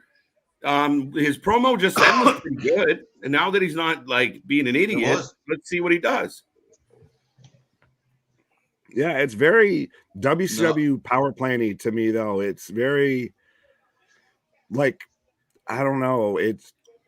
He has a great look. Like I said, he looks like a bigger Tony Nese and everything. But it's going to be interesting to see where they go from here. I didn't even really get the whole name change from Riddick Moss to Madcap Moss. Like, yeah, because Riddick Moss wasn't really that developed as a character. You could have made him a jokey guy and everything.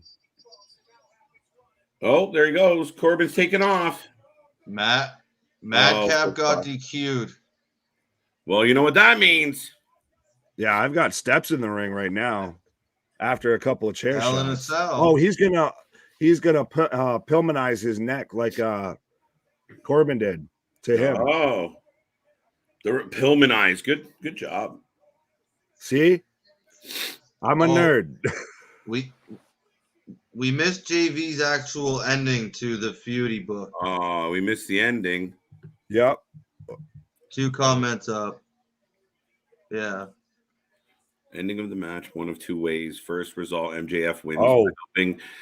From, say, Bray Wyatt or Cesaro, MJF loses because TK pulls off a screw job, and him and CM Punk and FTR mess with MJF for a few. All right. I mean, Cesaro maybe would be kind of a cool thing. Like, is Cesaro kind of like the quiet bodyguard of TK? Another WWE guy here to shut MJF up? Bring back the Hitman look? Yeah, let's do that. Uh-oh. I'm down. Oh.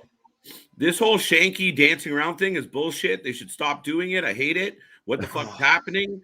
Why does Jinder stop wrestling? Like, you're a professional wrestler.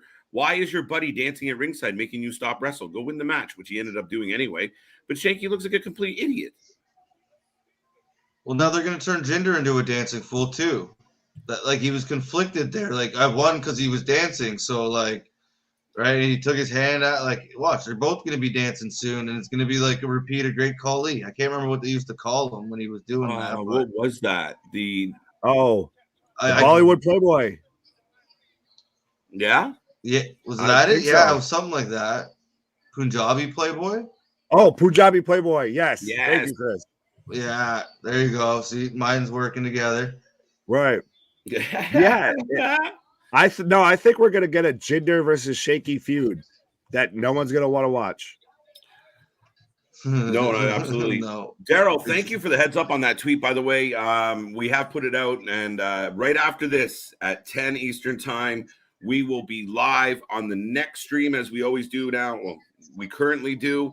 Yeah, we'll be on the next stream for the big CM Punk announcement. Yes, there'll be some other stuff, but let's be real. Now, I'm of two minds, and this one's tough. But I will say this. For the first time in a long time, wrestling, at least some of this stuff, is very unpredictable, and we don't know if it's a work or not. Is this like CM Punk comes out and says, I just don't have it anymore, and Punk says, and then MJF comes out of the crowd and says, screw you, you got to fight me? Or is it really like, sorry guys, you know what? I won the belt. I'm old. You see, I can't do a buckshot. I gotta go. Then do we get then what? A tournament for the belt? They love tournaments. That's what I mean. But is that how they get the belt on MJF? Isn't he fighting Tanahashi? Well, that's what I thought when I was doing when I was putting out the calls for the stream tonight. That crossed my mind. Like maybe the big career announcement is he's going to put the title on the line against Tanahashi for the first time ever. But yeah. Would that require a tweet? I don't know. That's interesting. Does that need to be a huge announcement? No, but I mean, it's Tony's been infamous for overshooting just to get people to click in. Yeah, that's true. This is guy gave us a 6-hour show because he wanted late buys. Get the fuck out of here, late buys. Yeah, please just don't ever do that again, Tony. Oh, he will. No, Tony, that's a bad Tony. Bad Tony.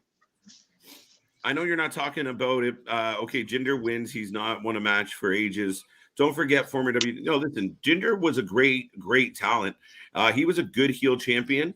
They screwed him a little, and I didn't like what they did to poor Jinder because I know a lot of haters out there didn't like him, but he's big, he's imposing, and that gimmick of just kind of sticking it to the Americans, it's tried and true. And I thought he was nailing it. And with the Bollywood boys, they were irritating as shit. And it's not just because all of them, I think, come from Canada. But the point is, man, I thought once they got out of their tour, they took the belt off them, and it was bullshit. And they don't use them ever again. We all knew why he's the made champion. What? Sorry.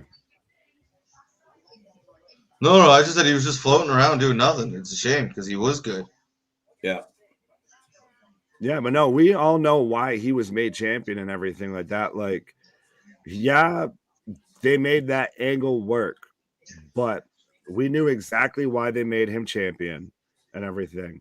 The only thing, honest to God, that I liked out of that whole feud was I can't remember what exact match it was. It might have been the Punjabi prison match, maybe, but to where Randy is just tossing the Bollywood boys over the announce table and everything.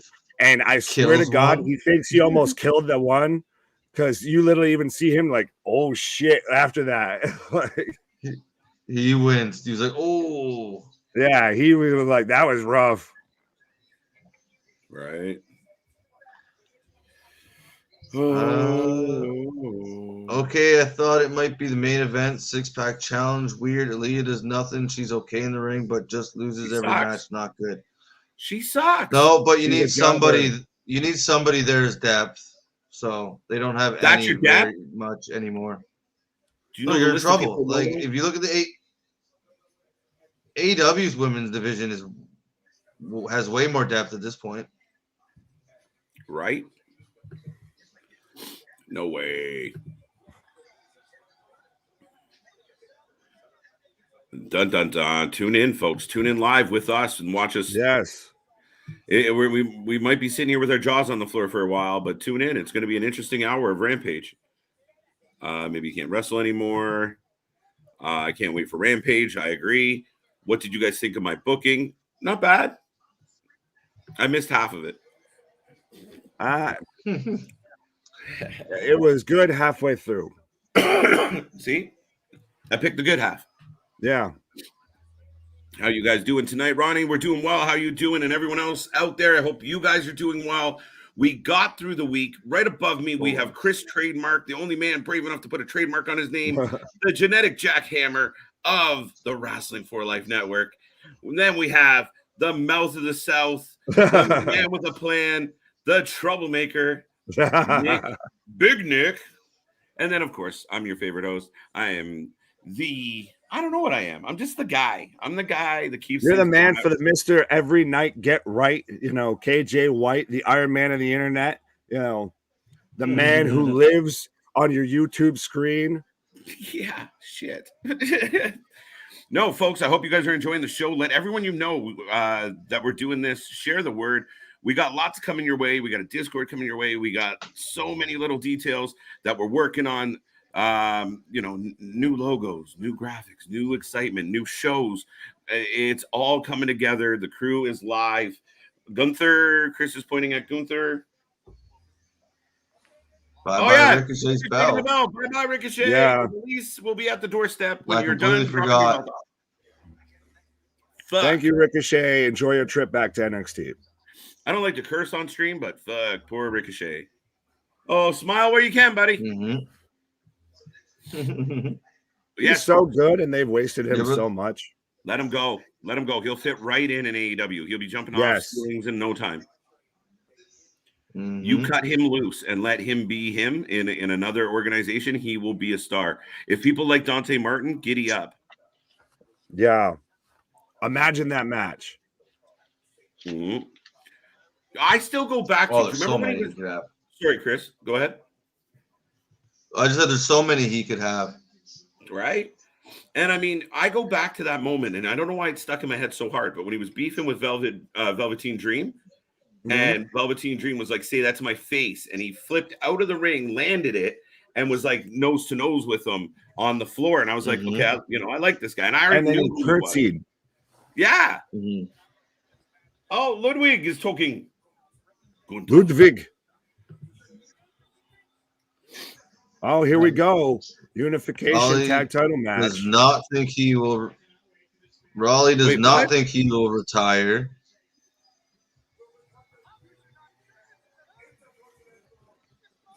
What? Oh, is that the main event? Yeah. I thought that was coming on next. Why wouldn't the unification match be the main? Or wait, what? There's two more matches? Or is the other one next week? The unification match right now. So when's the Intercontinental belt happening? That's next week.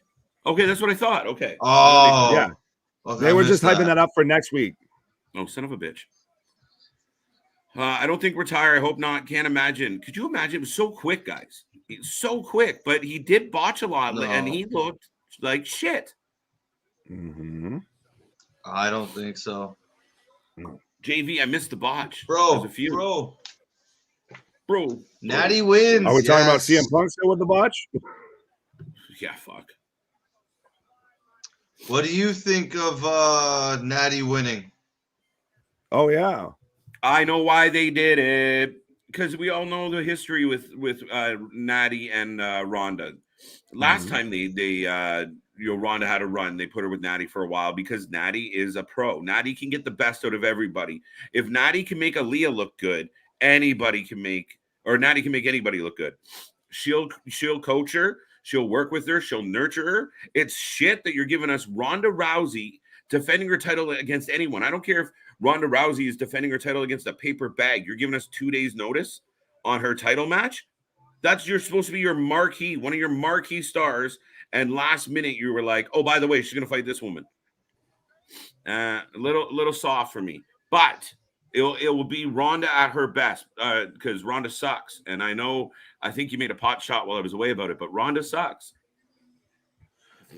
No. Yeah, she's not that great in the ring, but yeah, Chris absolutely called it and pretty much said everything you said of why Natty would win and everything. And to me, it's the best outcome that you could have out of that doesn't waste a future story. Yeah. They should put this 6-man tag in a cell. Sorry, go ahead, Chris. It should be in a cell. But no, and it could lead to a future story with Shayna. Could be like this rumored Orton Riddle thing where Riddle goes after Roman first and then Orton comes back and he gets the bigger pay-per-views at some point, or maybe that's how he turns on Riddle, but that's what was floating out there around the time Randy got injured was he was just going to go away. So Riddle, but then they threw him with Shinsuke and made everybody confused. Weird angle. I think it's because they're waiting to do Roman versus Riddle at Money in the Bank, because the original poster when they had Hell in a Cell at the bigger arena had Roman on it, had Brock on the poster, all of that. And then now that they've gone to the smaller stadium, you have Dana Brooke on the poster right now. Oh, really? So they're very much treating this as a this is a premium live event. This isn't a big pay-per-view. Oh, good. No, that's the B show. Yeah. We're running through the graphics for Hell in a Cell. Do keep in mind we'll be giving you our predictions for the pay-per-views this weekend on the podcast tomorrow and on the news broadcast as well. We'll throw out some thoughts as far as what is going to happen on these crazy pay-per-views. There's not a lot of hype around them. I feel like In Your House was the pay-per-view that everybody forgot about. It is insane. And then you have Hell in a Cell. Look, they're adding last-minute matches. They were criticized for no SmackDown matches. They added 3. So there you go. No holds barred, by the way. Yeah. New Japan, a fun show. This one's for you, Chris. I think the big size ref, us screaming at Adam Cole and the commentary saying Kyle O'Reilly. All right. Sure. I was hoping Bayley I'm not saying... Not saying nothing. Yeah, no. So does everybody. So does everybody, Right. CJ. Right? Where is this woman? Help in depth. She would definitely do that in a big way. How the fuck are we watching Aaliyah run around and Bayley sitting on the bench? Put me in, coach. Put me in. But do you need to give Bayley the title when she comes back? No, not right away. She's good enough to carry her weight without the belt. Valid, but I think it would be a big enough moment that she instantly has to be in the title picture. Yeah, I think if you're talking about heels and somebody that could take care of a wrestler in the ring, why not send Bayley after Ronda? And Bayley's so polarizing and so irritating with ding dong and all that. Imagine her doing ding dong in Ronda's face. Oh, I love Bayley. Or does she? Oh, Bayley's great. Does she win Money in the Bank? And that's her way in. Or would you just go straight into a feud with her?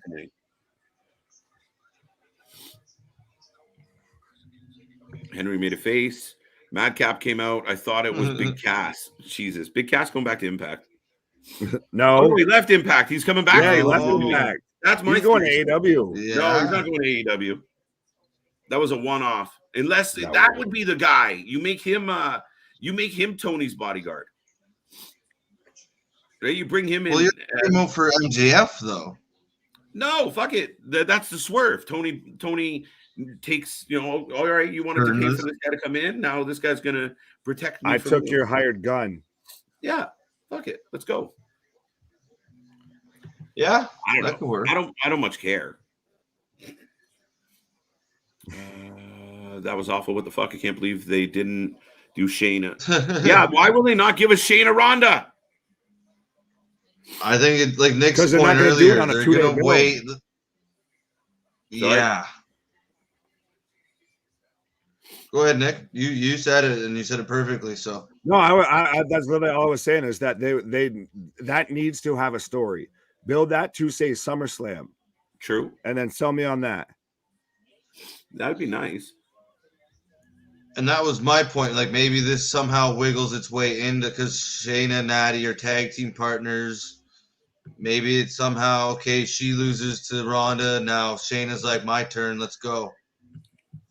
Or Shayna screws. Like I don't know. Shayna screws Natty and turns hangs out with Ronda. I don't know.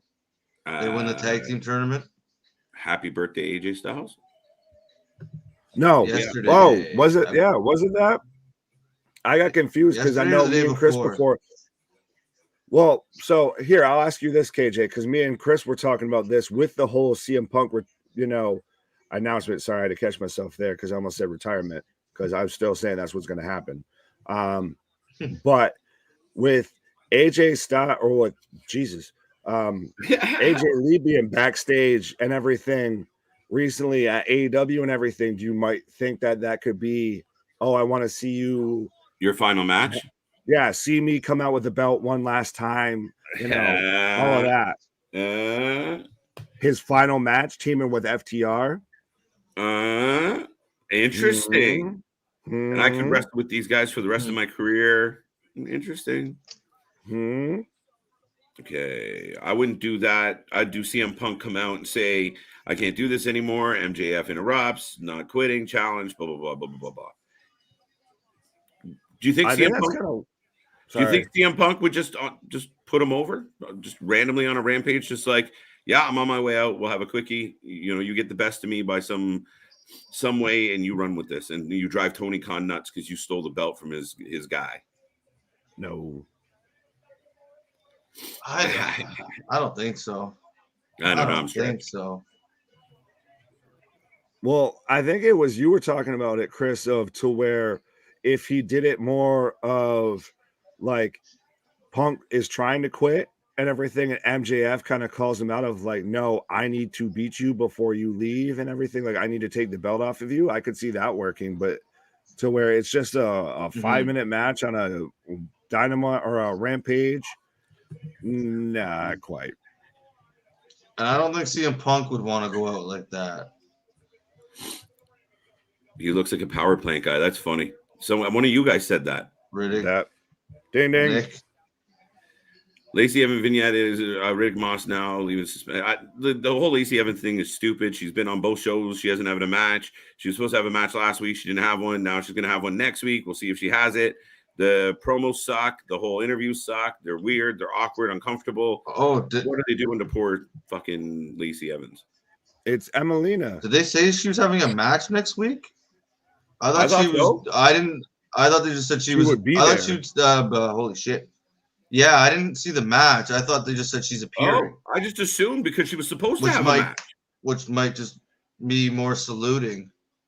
Oh, good. That's fucking wonderful. Yeah. But like I said, she's Emelina. Remember when Emelina was going to she kept coming out and she just kind of danced and everything. And then that ran for about 3 weeks and then she just went away. I remember those vignettes. Yeah, very much. Yeah. Rowley's got more booking. He's like, wait, I have more. What's that, guys? See, we just need to now have our own show of just we talk about booking and everything like that. Because honestly, I feel like at this point we could just book. Like, you give me a small roster of people, and I bet you I could book, you know, a whole show. I can give you a storyline for every match, all of that. Yeah, at this point, right? Like, yeah, maybe it'd be a lot of work, but yeah.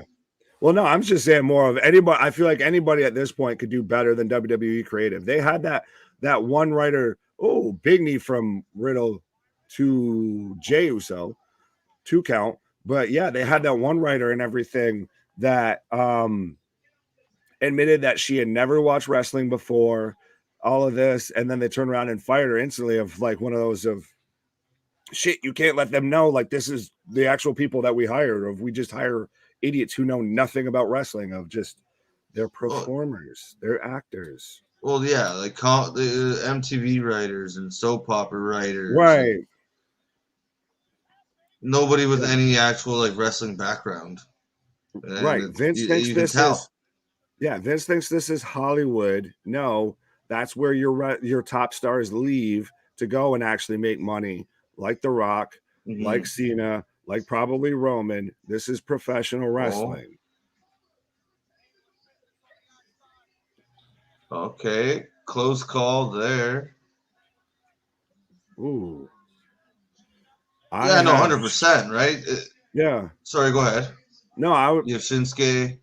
I have Shinsuke. He was outside. He went for the Kinshasa into Jay and then hit the steps, and now we have Jay stomping on his knee as Jimmy holds him. But yeah, go ahead with your point. Sorry, I didn't mean to cut you off. No, sorry, I don't know if I remember right. That looks so soft, that Kinshasa. Yeah, well, the steps. even the stomp on his knee Oh, it looks so soft. And he threw up the ref's throwing up the X of that he can't go over a weak stomp to the back of his knee. Like your knee's supposed to bend forward. How does that hurt? If I kick the back of your knee and make your knee bend down to where you touch your knee, how does that hurt? Hey, you can ask KJ. No, I didn't necessarily do that, but like like walking by him and you give the light tap to the back of the leg and you make him jerk. Like I do that all the time. Now, but your knee. That's all he did, really. Yeah, your knee bends that way. He kicked him, here on the back of his knee, and now Shinsuke's getting carried out. The ref threw up the X like he got seriously hurt, like we need a stretcher. Are they gonna do a cursed Riddle thing to where everybody that tags with Riddle gets injured? Randy is out with a back injury. Now Shinsuke's got a knee injury. Oh, they're just stretching this right out. What does Randy show up? Is Riddle gonna do 2-on-1? Oh no, he's just beating him up. Yeah, I think he's gonna do 2-on-1. I was gonna say we still got 10 minutes left, I guess. So I mean, what are we gonna do now? Yeah. He throws up a big fight, but then still loses. He gets the crowd behind him still because he tried so hard. Yeah, I mean. No, hold on. We're about to have a commercial. Yeah, that's what I got. Yeah. Let's get to some of these comments again. Chat is going insane. Sorry, thinking Fanny's book on the fly. Ha, Russian, just kidding. I spotted Allie in the parking lot today. Hey, Russian, put Baker in Pittsburgh and she'll get huge pop. She's up there with Punk in Chicago and MJF in Long Island. Pittsburgh does love her. I don't know what Russian's saying yes to. Okay, Natalya versus Ronda, Hell in a Cell. Yes. That is the match we're getting, and I think that the next point, it's probably the best outcome out of that match. Hold on. Go. Sorry, go one up. One up? To JV's comment. Be the booker. Have people rebook pay-per-views. I like that idea a little bit. That would be interesting to do. So go watch a show and then like rebook it at the end of the show or something. Well, or even you go through old school pay-per-views and everything like that. Like say if we're talking about CM Punk, if you rebooked Money in the Bank 2011, I believe that's the one to where he faced Cena and everything. But just old shows like that, if you rebooked it, of how would you make this make sense? But then again, you could kind of do that of just do it going back and how I would book, this angle, how I would book that. But yeah, no, that's an interesting idea, JV. I'm gonna stash that away in the bank there, and we'll see if that comes out. Yeah. Let's see. Russian people clowning on lyrics in Cody's Ring of Honor theme, while Jinder Mahal's theme literally says Punjabi Playboy like a virgin in Balago. I didn't know that. That's interesting. Sure. Hassan is back. Melinda is showing KJ some love. By the way, Allie was actually carrying the channel on Thursday. Yeah, she was. She did some extra time, and she did an Impact all by herself. I unfortunately couldn't make it. And then she decided she's having so much fun, she was going to go again after. Question, which match are you looking forward to at Hell in a Cell? Mine's Bianca. Which is yours? I'd say Cody Seth. How about you? Yeah, that's what I would say. If there's a match that's going to give you a good Hell in a Cell spot, it's going to be that match. New feud, not happy. Corbin, awful booking. Geez, crap booking again from WWE. That's it. I'm applying for Jason Jordan's job. Yeah, it's common theme with them. Hey, Raleigh, just not very good booking. It's kind of shitty. Finn Balor. Finn Balor after a half decade of bad booking. Oh, where the hell did that one just go? Oh, there we go. Booking MJF after one underwhelming feud. Now, Big I difference in wouldn't say. age. Well, no, I wouldn't at all say that the Wardlow MJF feud was underwhelming at all. Like you can't name me one MJF feud that he has had in AEW that was underwhelming. The closest you could maybe get was Jericho, and that's more on Jericho than anything. But no, I don't think that this is at all because of poor booking or anything. I think if anything, that's kind of what shows you that it's got a good chance of being a work is how well he's booked while he talks shit. Yeah, that's a good answer. JV says Punjabi Playboy. Raleigh says looks like Jinder and Shanky feud. Nick, you beat me to it. You said I'm typing as I'm typing. Damn, as See, Ron I'm just Simmons reading your mind, says. Rowdy.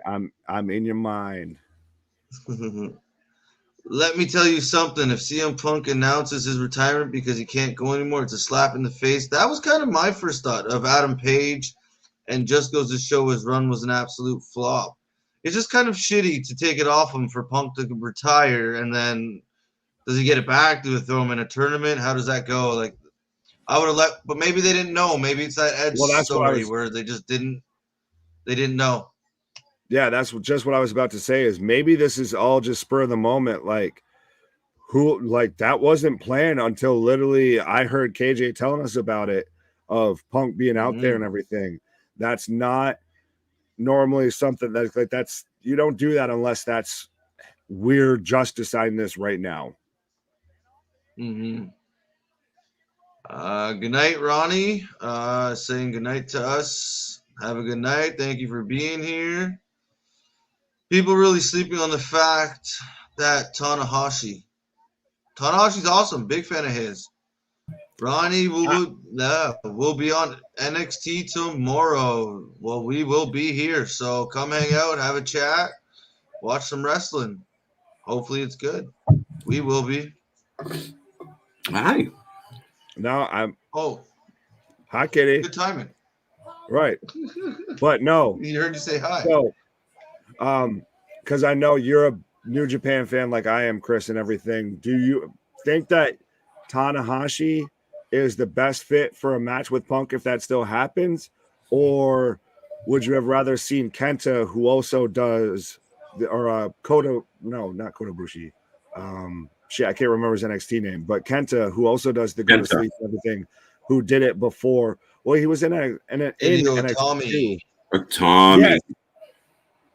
But I feel like that's the match that you make with CM Punk. You don't do Tanahashi. Yes, Tanahashi's great, but the match everybody wanted was him versus Kenta.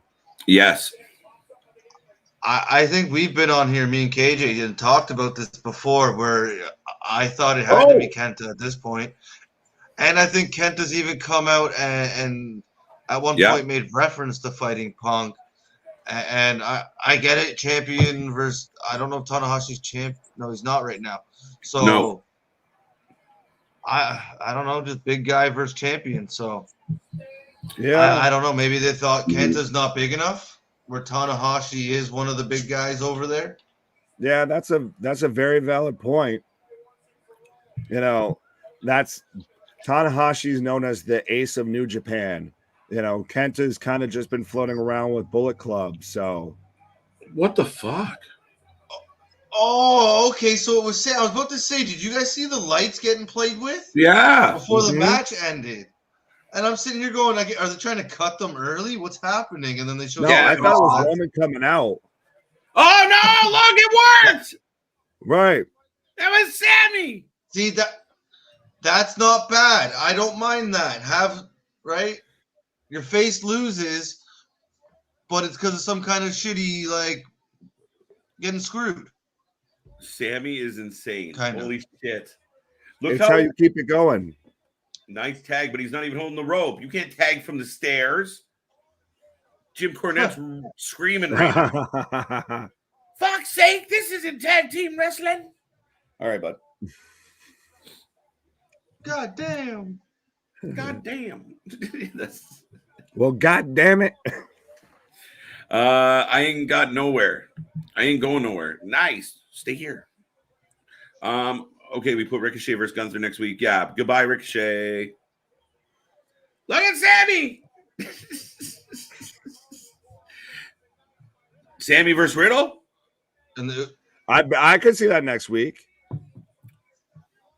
I heard someone today call Sammy because he's trying to be part of the bloodline a ska Moen because of his ska music.